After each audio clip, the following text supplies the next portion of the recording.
What's this? This is Are my you secretly Moose just a tool. bagpiper to enable your serial killer habit? Is that what I this is? guess so. Garth Brooks and I are similar in a lot of ways, and that's Yeah, just one of them. totally. Howdy, Jim. How you doing, Andrew Douglas?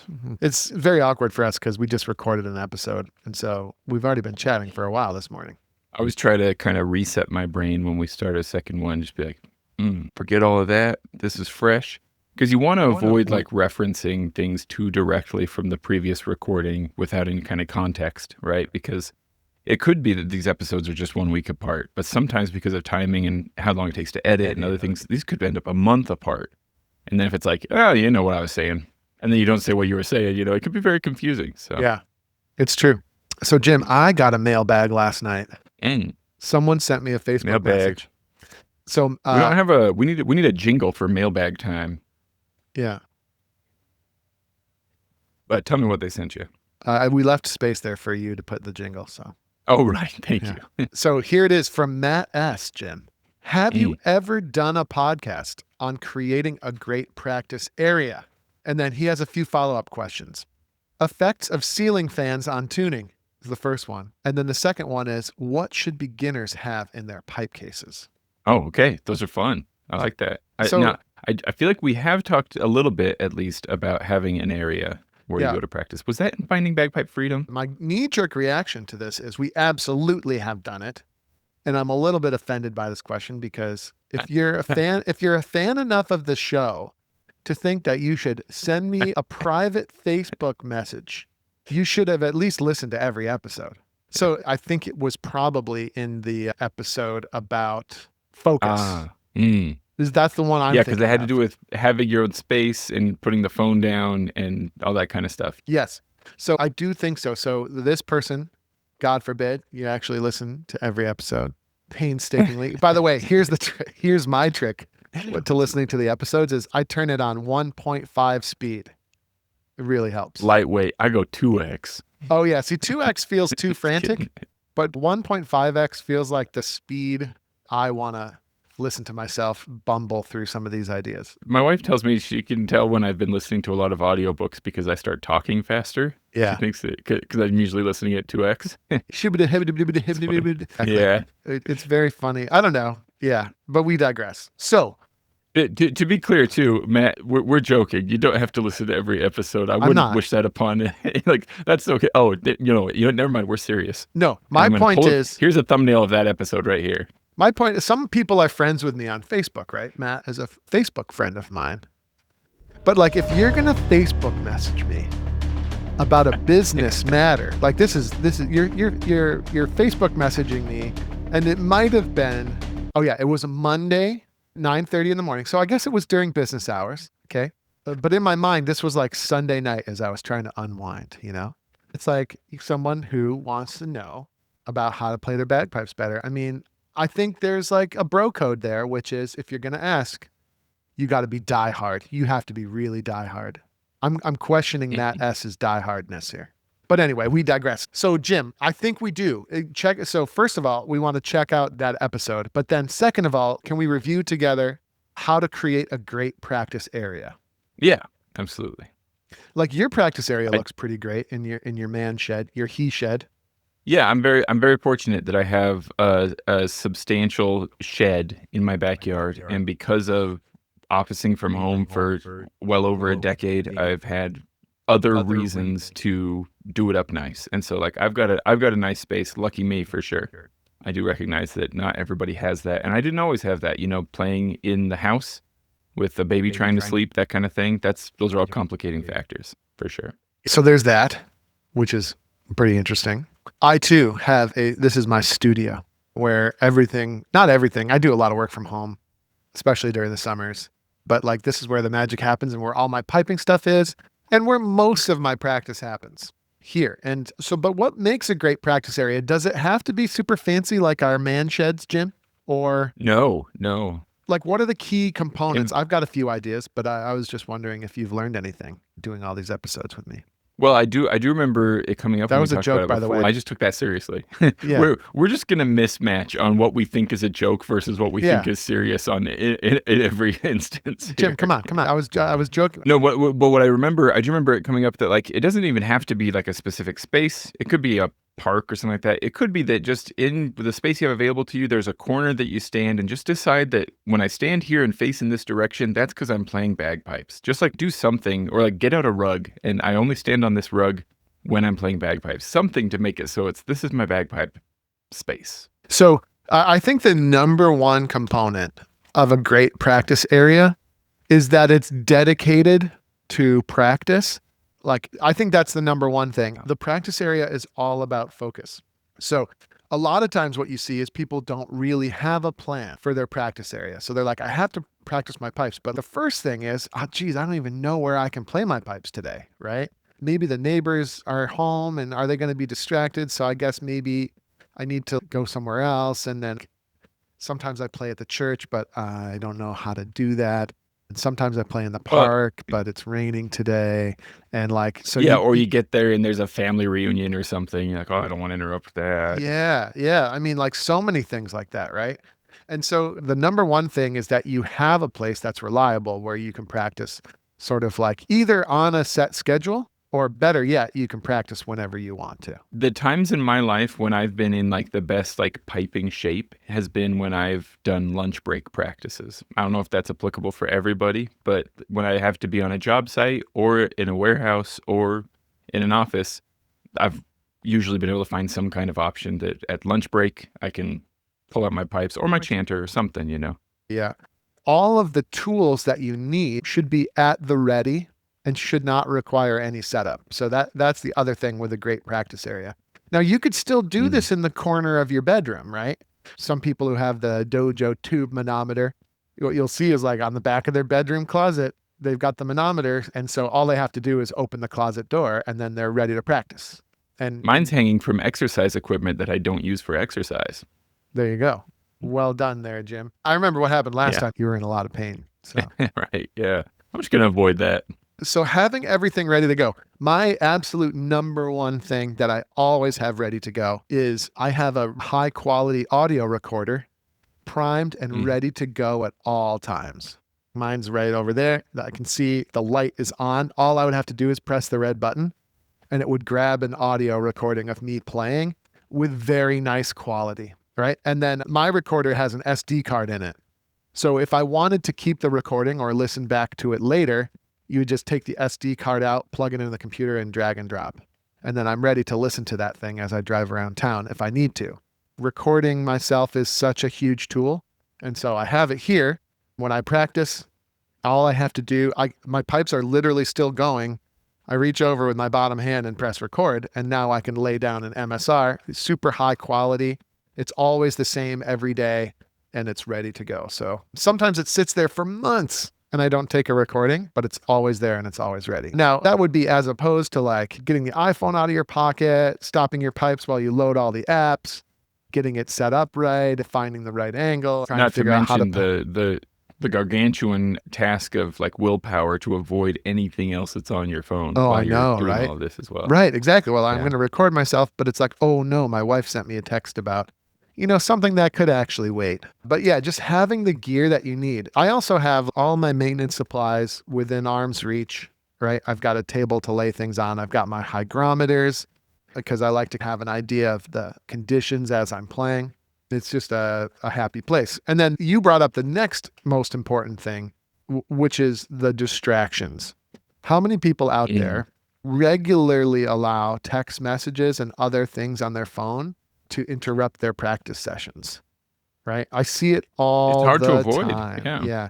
And it's terrible. Like you're never going to get anywhere if every time your phone dings or vibrates, you stop what you're practicing and pick up the phone, right? Like that's telling you right now, the most important thing in my life is my phone and it's not my practice.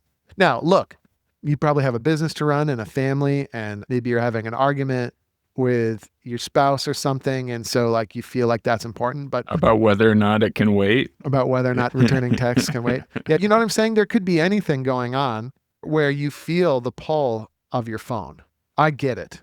but practice is like a 15 to 30-minute thing that you're going to do. And like you need to figure out whatever needs to be done to avoid distractions. For example, in this practice room, I still have my huge computer suite here with a ton of potential distraction. So when I'm in practice mode, I turn at the minimum, you got to turn all the screens off. And then if you're really serious, maybe I would just actually shut the computer down an hour while I get my pipes out, because I know how much of a threat it can be to my focus. The other thing I do is by the way, I don't have any here to show you because I brought it all home because I was doing some practice at home. But any music I need, I print it off, right? So that I'm not distracted by my device when I want to look at music. It's like a big thing. Sure, yeah. So those are, I don't know, are those good tips about a practice area? Or anything we missed? Those seem like good tips. Yeah, I think else occurred to me. I think you covered it. Yeah. So making sure it's a dedicated space, having all the tools you need, right? Turning off anything that could potentially distract your focus, right? With your phone, just leave it out of the room, right? Leave it out of the room and avoiding those distractions. I think that's the main thing, right? It's your practice space can be such an important thing to just getting down to business. Mm-hmm. You don't want to have to set up your practice space every time before you practice, right? Right. I mean, aside from that eating into the time, it also it can be a barrier to even get going. Like, right. At least for me personally, when I have to do a lot of stuff, it's like, well, if I just was going to grab an instrument and play, that'd be one thing. But if I have to set up 3 things before I can get my instrument and play, I just end up not playing. Right. Sometimes. Exactly. It reminds me of working out or any other activity that sometimes gets procrastinated. For me, the main reason I procrastinate with my bagpipe practice, the number one thing I dread is the first couple of minutes when I get my pipes out.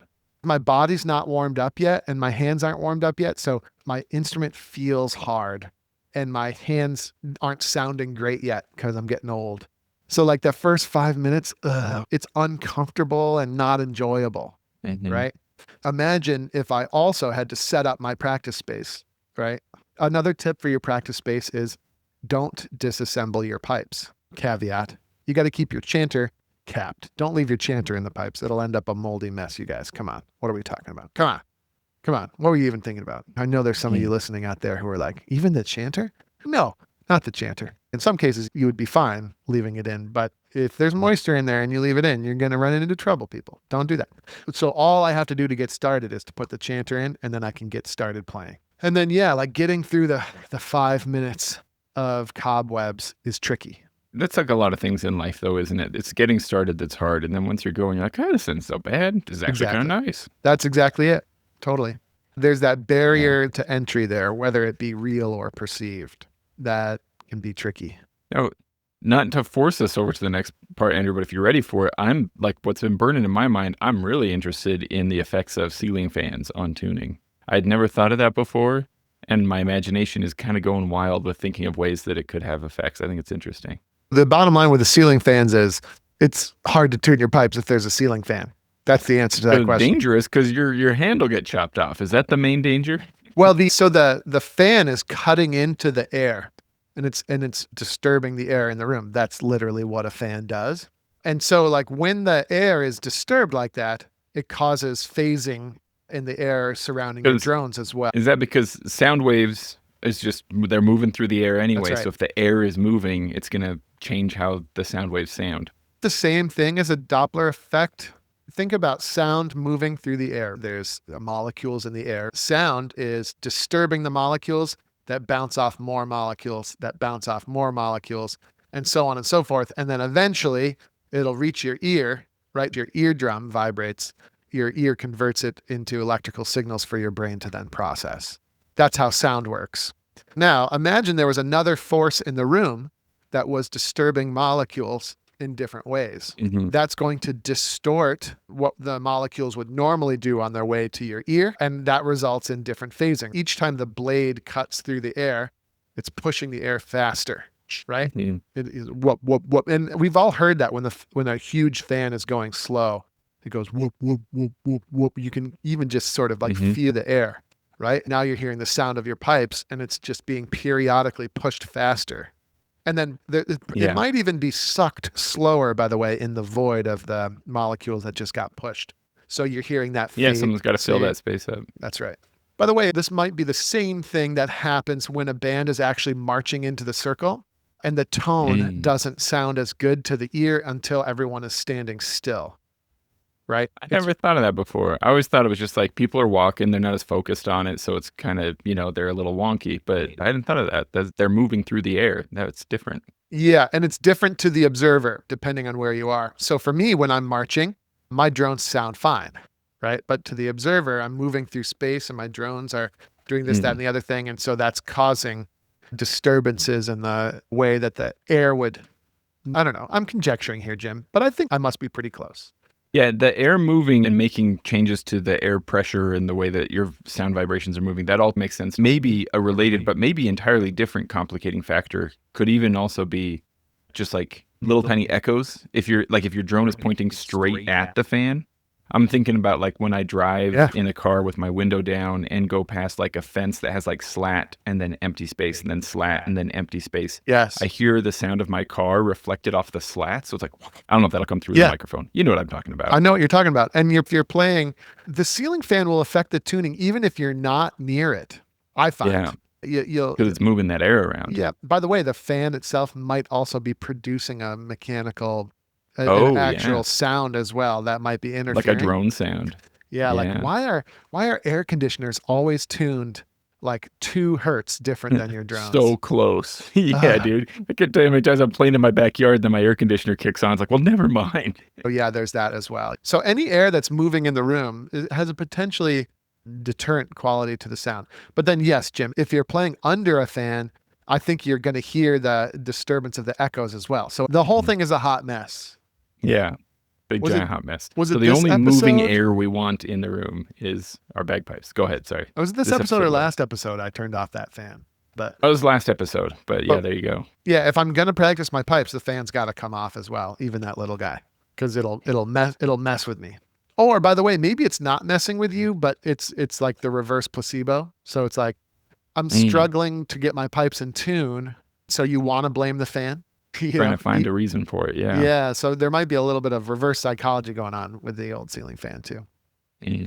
Anyway, definitely you want to turn it off. Have you ever gone in a fan and you've done the whole like, Luke, I am your father in the fan? Yeah. Tommy boy. I think that might be from the echo effect that you're talking about. Yeah, your voice is bouncing off of the blades as they go by. That's what makes it sound funny. Yeah. That's not going to be the pushing of the air necessarily. Probably not. I even remember doing that as a kid after watching Tommy Boy, being like, that's a fun idea. And getting in front of a fan and noticing that the effect was not as pronounced if my mouth was in front of the middle of the fan. But if I moved to the side of the fan, that's when it got really good. Okay, that's supporting evidence for our theory then. Okay, final question here in the trifecta of questions. What should beginners have in their pipe cases? Hey, let me just open my pipe case and let's judge me. Let's see if I have good stuff or not. That'd be fun. I've got a pipe case right now that's got everything in it because I recently took them elsewhere. So let me see here. Let's see what I got. First thing I have, bagpipes. Bagpipes. Good choice. Okay, I'm going to put them on the ground to see what else I have in here. All right. I've got some random music. Don't know when exactly this is from, but there it is. I've got COVID era face mask. I still have one on my pipe still case. In there. It's not. It's a tradition. Air freshener. Interesting. Yeah, that's right. I wonder if I'm just gonna bring the virus back by packing around the same old face mask. I know. And then I have this. This is probably not uncommon.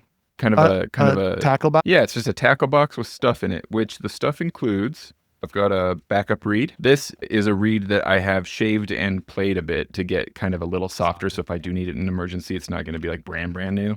Zip ties. What are the zip ties for? I can't imagine what I would use these for other than putting cords on bagpipes. So I guess in case one of those breaks or something, I've never needed to use them. I just have them. You just have them, yeah. Chanter cap. I guess an extra. Changing chanters halfway through something. I've got a lot of earplugs. I think these probably aren't for me. It's more like for other people. Like sometimes you ever go play like a show, and you're like, okay, that kid on the front row, they're going to be in pain. And you can go off from some earplugs. Oh, look, my tone enhancers. I've got all my tone enhancers in here. That's not what you want. I have a chess piece. This is a sentimental, emotionally important chess piece for me. Okay. Jim, this is More earplugs. very revealing. More zip ties. More zip ties.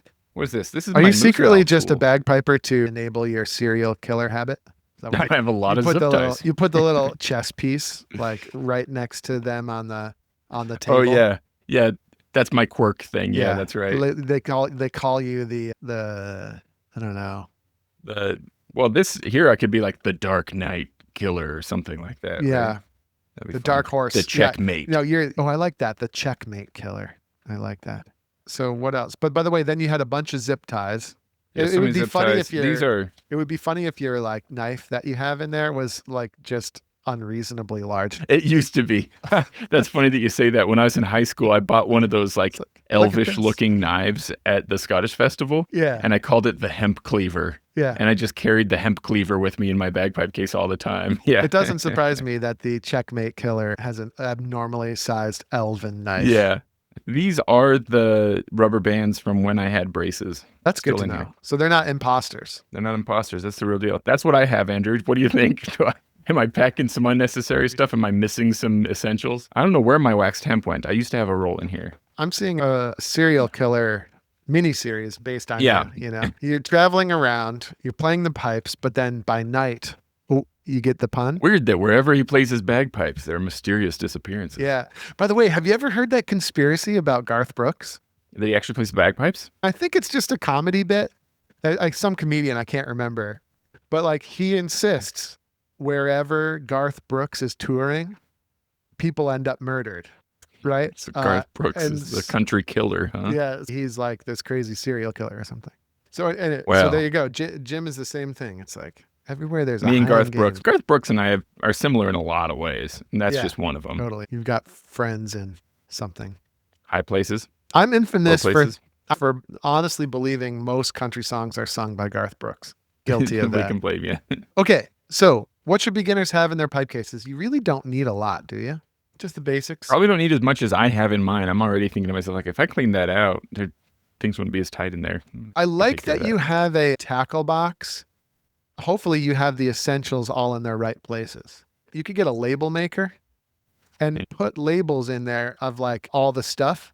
And that way you'd be able to visually see if you're missing anything essential. But then, yeah, when you go to Yeah. a gig or when you travel somewhere, all you need to do is grab the tackle box and make sure every space has the essential items in there. Mhm. And that way you won't forget anything and you have all the essentials. I'm traveling to Scotland this evening, actually, Jim. So I've been going through my list and I actually just have a little pack thing, which by the way, sounds profane in some countries. So a bum bag. Isn't that fun? Some people I call love it a bum talking bag. about how we have packs. Yeah. Yeah, but like, so I just have that. And so I have to kind of mentally go through the list every time. Unwaxed hemp, waxed hemp, cobbler's wax. I need that little piece of leather, like in case I have to tie a hemp bridle while I'm gone. Some extra reeds, some drone corks. But then I have some interesting things too. Like I carry around an old drumstick with tie-in cord wrapped around it in the event I ever had to retie a stock, be it my own or someone else's. I have a super absorbent towel. You never have it when you need it, but you're definitely going to sweat a lot. Let's see. I'm trying to think what else I have. That reminds me, I used to have one of those blue and yellow McCallum golf towels in there. I wonder where that went. It is nice to have like a repeatable way to know that you're not forgetting anything. So having a little tackle box with things labeled is really cool. By the way, I don't have a knife because you can't travel with a knife. So that makes you feel a little bit naked. And then I also am not bringing a can of seasoning with me because you can't really travel with the big can of weird mystery goop. Yeah. Even Right. if you got through, what about the changes in cabin pressure? Would that explode inside your Oh, pipe man. case? You wouldn't want that. That's a nightmare to think about. So Yeah. luckily, I'll be going to the home of bagpipe seasoning. So if I needed some, Right. I could buy or maybe borrow a couple. They've got splashes. rivers of it there. Yeah. So that kind of stuff. That's the kind of stuff that needs to be in your pipe case. By the way, those tone enhancers, they can go. You don't need them. I could at least put them somewhere else. I don't need to be taking them with me to every event I ever play. People I was always surprised laugh. they were in there. Yeah, people Yeah. always laugh at me like, ha, ha, Andrew is so funny about his tone enhancers. It's not funny, Jim. That's a very serious thing. Why are you giving away all that sweet tone? Just so you can start and stop your pipes reliably? What is that? It's like when I was your age, we used to walk uphill Back in my day. both ways. Yeah. I'm softening in my old age. It's like the tone enhancers thing. It's not what you want to open up with. It's like meeting someone and asking them to marry you on the first date. Like rip those tone enhancers out. It's not a good Mhm. introduction, right? So I've softened in my old age. Now I say things like, well, if it were me, I would adopt a plan to wean yourself off the tone enhancers like that. I wonder if they were helpful to me to get started. I don't, of course, I don't know because I can't get started all over again, But I do wonder. Like, I'm happy to have them out now, but I think maybe it was important for a while. I think they are hurtful for getting started. And here's the reason why. Tone enhancers make starts and stops unrealistically easy to do. Okay. Mm. And they're designed to mask instability and blowing. So now we're not learning how to do starts and stops the right way because we don't have to. And we're not developing an awareness of our unsteadiness in blowing. And so the reason it's hurtful is if you ever do decide that you want the better tone that comes from ripping those things out of your drones, if you ever do decide that, you're going to end up dumped in a pot of boiling water and be like, oh my God. Oh, I've what been in happened? that pot. Yes. Yes. And so Yeah. the better thing to do would be to install a non-floppy synthetic bag as a beginner with no funny devices, maybe a simple set of, reliable industry standard drone reads, such as perhaps Easy Drones or Canards or something like that. This might be what I would lean towards. And then we learn to do the fundamentals. We talked about strike-ins recently, Jim, and we've talked about steady blowing a lot. So I don't think the tone enhancers helped you. Fair enough. And by the way, I respect those who may disagree with me on that. And it would be cool to have a spirited, gentlemanly debate on the issue, perhaps, if anyone feels strongly against it. But those are my reasons for thinking that the tone enhancers are actually not helpful to a beginner. Gotcha. But you could also see how if you did have a super floppy grocery bag, right? Starts and stops super difficult. You could see how a beginner might reach for something that promises to solve that problem. Yeah, for sure. So I get it. And I no longer feel super vinegary about these topics. Well, I just finished revamping an old set of pipes for my son to start learning on, and there are not tone enhancers in there. So there you go. And a nice rigid synthetic teeny weeny bag. Hide, actually. I had an old hide bag laying around, so if you just go for that. Oh, you're just going for it. You're diving in. Yeah. But anyway, those are the three questions. So I guess as far as what a beginner should have in their pipe case, number one, bagpipes, and after that, it's a list of the stuff that will be useful to you. Is that an unhelpful answer? Probably, but there you go. I feel like a couple bizarre serial killer mementos in your Definitely pipe a good case is idea. also probably pretty much a requirement. So. I'm really disappointed now that I didn't have my giant elvish knife in the case for the gag. That would have been hilarious. That man. would have been hilarious. Oh, it's too bad. Hey everybody, Andrew Douglas here from the Piper's Dojo, and I just want to say thanks so much for listening to today's iteration of the podcast. If you enjoyed what you heard here today, it would be super helpful to us and to a lot of bagpipers out there trying to find us. If you could give us a top-notch review on whatever platform you're using to listen to this podcast, particularly Apple, iTunes, and Spotify and things like that, your review would be really, really helpful. So if you have a moment today, definitely go over there and help us out. Other than that, until we meet again on the podcast or somewhere else, thanks again for listening.